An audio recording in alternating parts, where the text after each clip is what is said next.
Good morning students, आज हम करने जा रहे हैं अपनी worksheet number 54 class 9 subject science. हमारी डेट 11 नवंबर के लिए। तो चलिए शुरू करते हैं। हम पढ़ेंगे आज ग्रेविटेशन के बारे में। ग्रेविटेशन के अंदर यूनिवर्सल लॉ ऑफ ग्रेविटेशन क्या होता है, ग्रेविटेशन होता क्या है, व्हाट इज़ ग्रेविटेशनल फोर्स और उसकी इंपॉर्टेंस क्या है, क्यों ज़रूरी है ग्रेविटेशनल फोर्स। देखो बेटा, एक रिपन्ड एप्पल हमेशा, मतलब कोई भी एप्पल जो पेड़ पर होता है वो हमेशा नीचे ही गिरता है, अर्थ पे गिरता है ना। तो न्यूटन ने डिड्यूस किया कि वो हमेशा नीचे ही क्यों गिरता है, मतलब उसने जानने की कोशिश की वो नीचे ही क्यों गिरता है, कि जो अर्थ है वो हर ऑब्जेक्ट को अपनी तरफ खींचती है, अपनी तरफ अट्रैक्ट करती है, अपनी तरफ फोर्स लगाती है। जो अपना फोर्स है अर्थ लगा रही है अपनी तरफ अट्रैक्ट करने के लिए किसी ऑब्जेक्ट को, ठीक है, उसी को आगे जाके उसने ग्रेविटेशनल फोर्स का नाम दिया है। देखो, मून है जो हमारे अर्थ के अराउंड कॉन्टिन्यूसली घूमता रहता है, उसके पास क्या होता है, एक सेंट्रीपिटल फोर्स, मतलब हमेशा सेंटर की तरफ, जैसे मून घूम रहा है, ये अर्थ है, तो सेंटर की तरफ क्या होता है, वो फोर्स लगता रहता है अर्थ पे, ठीक है, अर्थ के through. But they never collide, लेकिन वो कभी भी आपस में कोलाइड नहीं होते, स्ट्राइक मतलब भिड़ते नहीं है वो, है ना। सिमिलरली इसी तरीके से जो बाकी प्लैनेट्स हैं जो सन के अराउंड घूमते हैं, उसके बेसिस पे, इन सब फैक्ट्स के बेसिस पे न्यूटन ने यह कंक्लूड किया, ये रिजल्ट निकाला कि जितने भी ऑब्जेक्ट हैं यूनिवर्स में वो एक दूसरे को अट्रैक्ट करते हैं, एक दूसरे को अपनी तरफ आकर्षित करते हैं। ये जो फोर्स ऑफ अट्रैक्शन है दो ऑब्जेक्ट्स के बीच में, इसी को हम बोलते हैं ग्रेविटेशनल फोर्स। ठीक है, कोई भी चीज़ आप ऊपर की तरफ फेंकोगे वापस नीचे आएगी ही, क्योंकि अर्थ उसको अपनी तरफ खींचेगी, उस पर फोर्स लगाएगी। ठीक है, अब देखो universal law of gravitation. Universal law of gravitation क्या होता है, हर एक ऑब्जेक्ट है यूनिवर्स में वो अपनी तरफ अट्रैक्ट करता है बाकी ऑब्जेक्ट को एक फोर्स के साथ, जो कि क्या होता है, जो किसके प्रोपोर्शनल होता है, जितना उनका मास है, भार है उन ऑब्जेक्ट्स का, उनके प्रोडक्ट का, and inversely proportional to square of the distance between them, और इन्वर्सली प्रोपोर्शनल होता है उनके जो बीच का डिस्टेंस होता है उसके स्क्वायर की। ठीक है, इसी को हम बोलते हैं यूनिवर्सल लॉ ऑफ ग्रेविटेशन। जो फोर्स है, जो बीच में लाइन, ये जो आपको दिखा रहा है, force is along the line joining the centres of the two object, जो सेंटर्स आपस में जुड़ रहे हैं दोनों ऑब्जेक्ट्स के, वही क्या है, फोर्स वाली लाइन है। अब देखो, इससे समझो, कोई भी दो ऑब्जेक्ट्स है, इसका मास m है, इसका भी एक मास है m, ठीक है, ये कैपिटल M है, एक छोटा m है, मतलब जो इनका भार है, इनके बीच का जो डिस्टेंस है वो कितना है बेटा, d है। इनके बीच का जो डिस्टेंस है between them from there centres, वो क्या है, d है।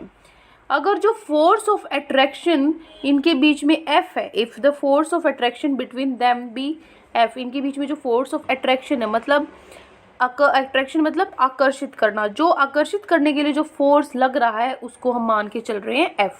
ठीक है, तो as per universal law of gravitation, तो यूनिवर्सल लॉ ऑफ ग्रेविटेशन की वजह से जो फोर्स है F है इनके बीच में, वो क्या है, मैंने आपको बताया था, वो डायरेक्टली प्रोपोर्शनल है product of their masses. Product क्या होता है बेटा, मल्टीप्लाई, उनके मासेस का मल्टीप्लाई, इसका मास m है, इसका छोटा m है, तो ये हो गया इनका प्रोडक्ट, m मल्टीप्लाई m। ये क्या है, ये होता है प्रोपोर्शनल का साइन जो आपको यहाँ दिख रहा है। ठीक है, मतलब ये इससे संबंध रखता है, इसका मतलब क्या है, इससे संबंध रखता है। अगर इधर कुछ भी घट बढ़ रहा है तो इधर भी वो क्या होगा, घटेगा या बढ़ेगा, वो इसके प्रोपोर्शनल है, इस पर निर्भर करता है। ठीक है, तो जो फोर्स है वो इनके प्रोडक्ट पर निर्भर करता है, उनके प्रोडक्ट के प्रोपोर्शनल है। दूसरा मैंने आपको लाइन बोली थी, इन्वर्सली प्रोपोर्शनल है किसके, square of the distance between them from there centres, उनकी बीच का जो डिस्टेंस का स्क्वायर क्या है, डी स्क्वायर। ठीक है, इनके बीच का जो डिस्टेंस का स्क्वायर है उसके इन्वर्सली प्रोपोर्शनल है, इन्वर्स होगा उसका उल्टा। देखो, प्रोपोर्शनल खाली अगर डायरेक्टली प्रोपोर्शनल दिया हो तो आप उसके सामने लिखोगे, जैसे एग्जाम्पल के लिए मैं बता रही हूँ, जैसे x है, x डायरेक्टली प्रोपोर्शनल है y की, तो आप उसको लिखोगे x is directly proportional to y। लेकिन अगर दिया जाए जो x है वो इन्वर्सली प्रोपोर्शनल है y की, तो आप इसको लिखोगे x है इन्वर्सली प्रोपोर्शनल, लिखोगे 1/y। ठीक है, इन्वर्सली प्रोपोर्शनल ये होता है, डायरेक्टली प्रोपोर्शनल ये होता है। ठीक है, अब समझ में आ गया इन्वर्सली और डायरेक्टली। तो ये इसके इन्वर्सली प्रोपोर्शनल होता है। जैसे अभी हम क्वेश्चंस करेंगे ना, जब न्यूमेरिकल्स करेंगे या बाकी क्वेश्चंस करेंगे, तो आपको अच्छे से क्लियर हो जाएगा कि इन्वर्सली का काम कैसे आता है, ये कि कैसे हम संबंध जो मैं आपको बता रही हूँ कि घट रहा है बढ़ रहा है, कैसे इन्वर्सली या डायरेक्टली प्रोपोर्शनल से निकाल सकते हैं। ठीक है, अभी तो चैप्टर शुरू हुआ है, घबराने की जरूरत नहीं, अच्छे से हम एक एक कॉन्सेप्ट करके चलेंगे। अब देखिए, तो ये दो इक्वेशंस अगर मैं इनको मिला दूँ, एक साथ लिख दूँ, तो देखो f इनकी डायरेक्टली प्रोपोर्शनल है, तो ये हो गया डायरेक्टली प्रोपोर्शनल, ऊपर है इसके डायरेक्टली प्रोपोर्शनल है, और 1/t², डी स्क्वायर नीचे है तो इसके इन्वर्सली प्रोपोर्शनल है। तो मैंने एक साथ मिला के इसको इस तरीके से लिख दिया फर्स्ट और सेकंड इक्वेशन को। अब आपको हमेशा ध्यान रखना है, जब भी हम प्रोपोर्शनल का साइन हटाते हैं, जब भी प्रोपोर्शनल का साइन हटाते हैं तो हमेशा एक कांस्टेंट आ जाता है, ठीक है। वो कांस्टेंट होता है कि जो आपने चीज़ें ली हैं, जो आपने वेरिएबल्स लिए हैं, उसके हिसाब से आता है वो कि क्या चीज़ आपने निकाली है। हर चीज़ के लिए जो कांस्टेंट अलग होता है, जैसे टेम्परेचर के लिए अलग होगा, अब यहाँ पे फोर्स ऑफ ग्रेविटेशन है इसके लिए अलग होगा, या मैग्नेटिक फील्ड, इलेक्ट्रिक फील्ड है, उनके लिए अलग होगा, सबके लिए अलग अलग होता है कांस्टेंट। तो यहाँ पर ग्रेविटेशनल फोर्स की बात हो रही है तो कांस्टेंट किसका होगा, ग्रेविटेशनल फोर्स का ही होगा। तो यहाँ पे जब ये प्रोपोर्शनल साइन अगर मुझे हटाना है और इक्वल टू लगाना है तो मैंने यहाँ एक कांस्टेंट ऐड कर दिया g। तो जो g है वो क्या है, प्रोपोर्शनैलिटी कांस्टेंट है, प्रोपोर्शनल को हटाने के लिए कांस्टेंट है, और इसको हम बोलते हैं यूनिवर्सल ग्रेविटेशन कांस्टेंट, ठीक है। इसकी जो वैल्यू होती है उसकी वैल्यू है 6.673 मल्टीप्लाई 10⁻⁻11 न्यूटन मीटर स्क्वायर पर kg स्क्वायर, ठीक है। ये होती है, क्योंकि आपको पता है कांस्टेंट क्या होता है, जो कांस्टेंट रहता है सेम रहता है, बदलता नहीं है। तो जो वैल्यू 3 है वो हमेशा 3 रहेगी, चेंज नहीं होगी। लेकिन अगर मैं बोलूँ x है, x एक वेरिएबल है, इसकी वैल्यू चेंज हो सकती है, इसको 1 भी आ सकती है, 2 भी, 3 कुछ भी आ सकती है। तो जी क्या है, कांस्टेंट इसकी फिक्स वैल्यू होती है, जो कि होती है ये, ठीक है। न्यूमेरिकल्स में आपको जी की जगह ये यूज़ करना है। अब आते हैं हम importance of universal law of gravitation पे। क्या इंपॉर्टेंस होती है यूनिवर्सल लॉ ऑफ ग्रेविटेशन की। जो यूनिवर्सल लॉ ऑफ ग्रेविटेशन है उससे बहुत सारे फिनोमेना एक्सप्लेन किए गए, जैसे कि जो फोर्स है वो हमको बाइंड करके रखता है, बांध के रखता है अर्थ से, ठीक है।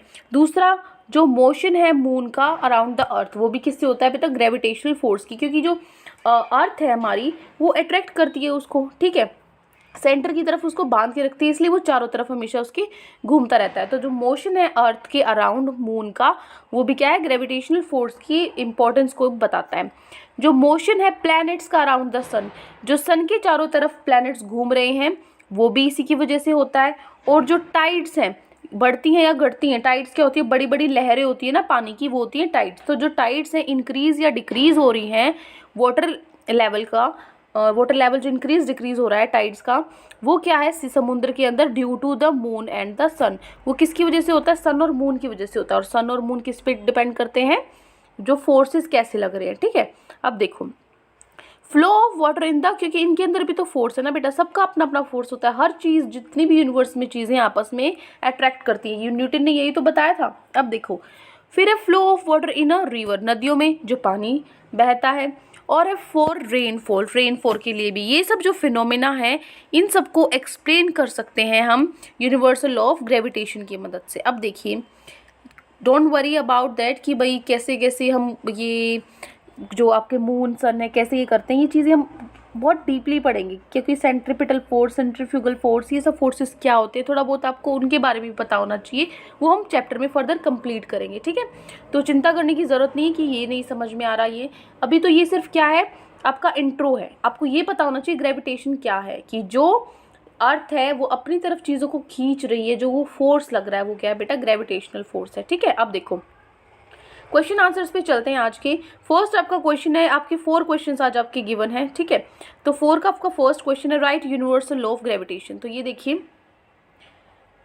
ये रहा आपका first question, right universal law of gravitation. Universal law of gravitation क्या है, तो आप लिखोगे the universal law of gravitation states that every object in the universe attracts every other object with a force which is proportional to the product of their masses and inversely proportional to the square of the distance between them, ठीक है।